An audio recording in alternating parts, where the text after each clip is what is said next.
Hi friends, welcome to my YouTube channel ESM Thambis. இன்னைக்கு நம்ம எதை பத்தின வீடியோ பார்க்க இருக்கோம்னா நம்ம டே டு லைஃப்ல அதாவது நம்ம ரெகுலரா லைஃப்ல நம்மக்கிட்ட நிறைய கார்ட்ஸ் இருக்கும். அந்த கார்ட்ஸோட எக்ஸ்பைரி டேட் இது எப்போ சேஞ்ச் பண்ணணும் இந்த மாதிரி ஒரு அடிப்படை விஷயங்கள் தெரியாமல் நிறைய எக்ஸ்பெரிமெண்ட் இருக்காங்க, நிறைய கேள்விகள் கேட்குறாங்க. அது குரூப்பாக இருக்கட்டும், கமெண்ட்ஸாக இருக்கட்டும், யூடியூப்பில் இது அவங்களுக்கான வீடியோ தான். நிறைய பேருக்கு தெரிஞ்சிருக்க வாய்ப்பு இருக்குது. ஆனால் இன்னமும் இது மாதிரி ஒரு சின்ன சின்ன விஷயங்கள் கூட தெரியாமல் இருக்காங்க அப்படிங்கிறது ரொம்ப மனக்குறைவாக இருக்குது. இது வீடியோ முழுக்க முழுக்க அவங்களுக்காக மட்டும். ஃப்ரெண்ட்ஸ், நம்ம அன்றாட வாழ்க்கையில் பயன்படுத்தக்கூடிய கார்டு ஆர்மி லைஃப்பில் ஃபஸ்ட்டு நான் சொல்லிடுறேன். சிஎஸ்டி கார்டு, இசிஹெச்எஸ் கார்டு, அதுக்கடுத்து சிவில் லைஃப்பில் Aadhaar card, PAN card, voter ID, ration card, இந்த மாதிரி நிறைய கார்ட்ஸ் இருக்குது. இப்போ இந்த கார்ட்ஸ்க்கெலாம் ஒரு குறிப்பிட்ட லைஃப் டைம் இருக்குது. இப்போ ஃபஸ்ட்டு நான் ஆர்மி லைஃப்பில் இருக்கிற டாக்குமெண்ட் இம்பார்ட்டன்ட் கார்ட்ஸ் நம்ம லைஃப்பில் இருக்கிறது சிஎஸ்டியோட கேன்டீன் கார்டு. அது இப்படி தான் இருக்கும். இப்போ இந்த கார்டை பொறுத்தளவு நீங்கள் பார்த்தீங்கன்னா இந்த கார்டுலேயே இந்த கார்டு எப்போ உருவாக்கப்பட்டுச்சு, பிரிண்ட் செய்யப்பட்டுச்சு அப்படிங்கிறது இந்த நம்பர்லேயே இருக்கும். இப்போ நான் ஆரோ மார்க் பண்ணுறேன். இதில் பாருங்கள், இதில் இப்போ க்ரோசரி கார்டு நீங்கள் எடுத்துக்கிட்டிங்கன்னா க்ரோசரி கார்டில் ஜிபி அப்படின்னு போட்டு அதுக்கப்புறம் இருக்கிற அந்த டிஜிட் நீங்கள் பார்த்தீங்கன்னா தெரியும். இந்த டேட்டு தான் இதில் இந்த கார்டு பிரிண்டான டேட். அதாவது நீங்கள் அப்ளிகேஷன் கொடுத்து சிஸ்டத்தில் இந்த கார்டு பிரிண்டான டேட்டு தான் இதில் வந்திருக்கும். இதில் இருந்து கரெக்டாக 10 வருஷம் வரைக்கும் இந்த கார்டு செல்லுபடி ஆகும். 10 வருஷத்துக்கு அப்புறம் நீங்கள் புது கார்டு அப்ளை பண்ணி தான் வாங்க முடியும். அதுக்கு முன்னாடியே, அதாவது 10 வருஷம் எக்ஸ்பைரி டேட் ஆகிறதுக்கு 90 நாளைக்கு முன்னாடியே நீங்கள் புது கார்டு அப்ளை பண்ணி இந்த கார்டு வாங்கிக்கோங்க. நீங்கள் வாங்கக்கூடிய கேன்டீனில் இருக்கிற ஒவ்வொரு பில்லுலேயும் அந்த கார்டோட எக்ஸ்பைரி டேட் கிளியராக மென்ஷன் ஆகிருக்கும். நீங்கள் பொருள் வாங்கும்போது அதை பாருங்கள். இது ரொம்ப பேர் பார்க்க மாட்டேன்றோம். அது அப்போயே அங்கேயே மென்ஷன் ஆகிருக்கும். இப்போ இந்த கார்டை நம்ம எப்போல்லாம் சேஞ்ச் பண்ணலாம், கேன்டீன் ஸ்மார்ட் கார்டை, சிஎஸ்டி கார்டை எப்போல்லாம் சேஞ்ச் பண்ணலாம் அப்படிங்கிற போது இந்த கார்டு சிப் ஒழுங்காக ஒர்க் ஆகலை, அதாவது நீங்கள் அதை கீப் அண்ட் கேரி ஒழுங்காக பண்ணலை, டேமேஜ் ஆயிடுச்சு அப்படின்னா நீங்கள் 10 வருஷத்துக்குள்ளேயே நீங்கள் அதை சேஞ்ச் பண்ணிடலாம், புதுசு கார்டு அப்ளை பண்ணிடலாம். இல்லை உங்களோட கார்டு தொலைஞ்சு போச்சு அப்படின்னா நீங்கள் எஃப்ஐஆர் காப்பி லான்ச் பண்ணிட்டு நீங்கள் புது கார்டு அப்ளை பண்ணிக்கலாம். அப்படி இல்லை உங்களோட ரேங்க் மாறிடுச்சு அப்படின்னாலும், இப்போ ரொம்ப பேர் ஹோல்டராக இருப்பாங்க, ஜேசோ கேடருக்கு பாஸ் ஆகிருப்பாங்க, ஆனரி நாக்ஸ்விதார் வந்திருப்பாங்க, இல்லை ஏசிபி, இந்த மாதிரி கேரத்தில் நீங்கள் கேன்டீன் கார்டை மாற்றிக்கலாம். அப்படி இல்லை நீங்கள் ஆஃபீஸர் ஏதாவது அவங்களுக்கு ஜேசியோவாக இருப்பாங்க, அவங்க ஹானரி ஏதாவது கிடச்சிருக்கும், இந்த மாதிரி நேரத்தில் நீங்கள் அந்த கார்டை மாற்றிக்கலாம். இதுதான் சிஎஸ்டி கார்டு மாற்றுறதுக்கான டைமிங். நீங்கள் இதை கரெக்டாக அப்ளை பண்ணி நீங்கள் செஞ்சுருவீங்க அப்படின்னு நம்புகிறேன் இந்த வீடியோக்கு அப்புறமாவது. இதுக்கடுத்து இசிஹெச்எஸ் கார்டு. இசிஹெச்எஸ் கார்டு அதுக்கு எக்ஸ்பைரி டேட் இப்போ வரைக்கும் யாருமே கொடுக்கல. 64 KB இப்போ ரன்னிங் ஆகிட்டுருக்கு. இதுக்கு முன்னாடி 16 KB 32 KB அப்படின்னு இருந்தது. உங்கள் கார்டை எடுத்து பாருங்கள், எது 16 KB, எது 32 KB, எது இப்போ இருக்கிற லேட்டஸ்ட் 64 KB அப்படின்னு. இன்னமும் நீங்கள் பழைய கார்டு தான் வச்சுருக்கீங்க அப்படின்னீங்கன்னா குறைஞ்சபட்சம் இன்றைக்கி இருக்கிற 64 KBக்கு நீங்கள் மாற்றிடுங்க. மாற்ற தெரியலனா எங்கள் யூடியூப் சேனலில் வீடியோ இருக்குது, நீங்கள் பாருங்கள். இல்லை என் கமெண்ட் செக்ஷனில் கமெண்ட் பண்ணுங்கள், நான் கண்டிப்பாக இதுக்கான ஹெல்ப் பண்ணுறேன்.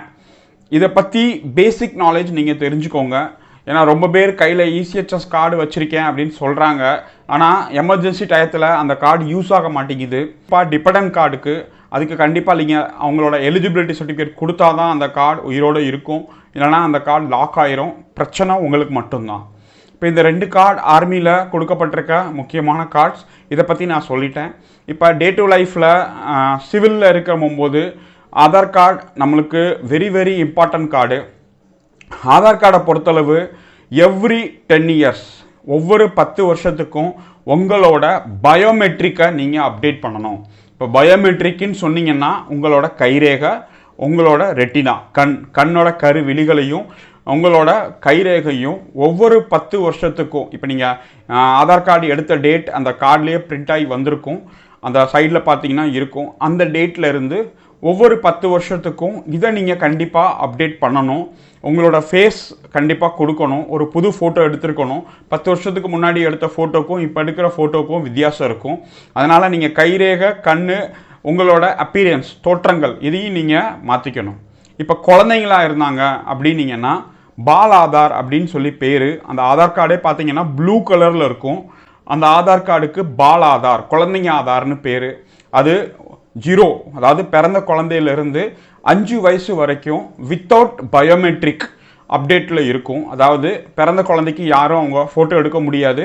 ஃபோட்டோ எடுத்தாலும் தூரமாச்சு தான் எடுத்திருப்பாங்க. அடுத்து அவங்களுக்கு அப்பா அம்மா 2 பேரோட ஆதார் டீட்டெயில்ஸை வச்சு தான் அந்த ஆதார் ஜென்ரேட் பண்ணியிருப்பாங்க. அவங்களோட ஓன் பயோமெட்ரிக் இருக்காது. அதாவது அவங்க கைரேகையோ கண்ணோ வைக்க முடியாது அந்த குழந்தைக்கு. அதுக்காக தான் அந்த பால் ஆதார் அப்படின்னு கொடுக்குறாங்க. அந்த ஆதார் கார்டு ரொம்ப பேர் வச்சுருக்கீங்க. உங்கள் ஆதார் கார்டை எடுத்து பாருங்கள். ப்ளூ கலரில் இருந்துச்சுன்னா நியரஸ்ட் பக்கத்தில் இருக்க இசேவை மையத்தை இல்லை ஆதார் கேந்திரிய சென்டரில் போய் உங்கள் குழந்தையோட கைரேகையும் கண்ணையும் பதிவு பண்ணிக்கோங்க. இது ரொம்ப ரொம்ப இம்பார்ட்டண்டான விஷயம். இதை நீங்கள் பண்ணுங்கள். ரொம்ப பேர் பண்ணாமே இருக்காங்க, தெரியாமல் இருக்காங்க. ஏன்னா ஆதார் நம்பர் சேஞ்ச் ஆகாது, டேட்டா சேஞ்ச் ஆகாது. ஜஸ்ட் உங்களோட பயோமெட்ரிக் மட்டும் சேஞ்ச் ஆகிக்கிறோம். ஆதார் கார்டு தொலைஞ்சு போச்சுன்னா கவலைப்பட தேவையில்லை. ஆதார் நம்பரை வச்சு உங்களோட ஆதார் கார்டை நீங்கள் டவுன்லோட் பண்ணிக்கலாம். சரியா சார்? அடுத்து பேன் கார்டு. பேன் கார்டு இப்போ சென்ட்ரல் கவர்மெண்ட் 2.0 அப்படின்னு சொல்லி பேன் கார்டில் அறிமுகப்படுத்தியிருக்காங்க. பேன் கார்டில் எக்ஸ்பைரி டேட் கிடையாது. மேபி அந்த கார்டு அழிஞ்சு போச்சு, அதாவது அதில் இருக்க டீட்டெயில்ஸ்லாம் தெரியல, ரொம்ப பழசாயிருச்சுன்னா நீங்கள் NSDL வெப்சைட் இருக்குது, UTI வெப்சைட் இருக்குது.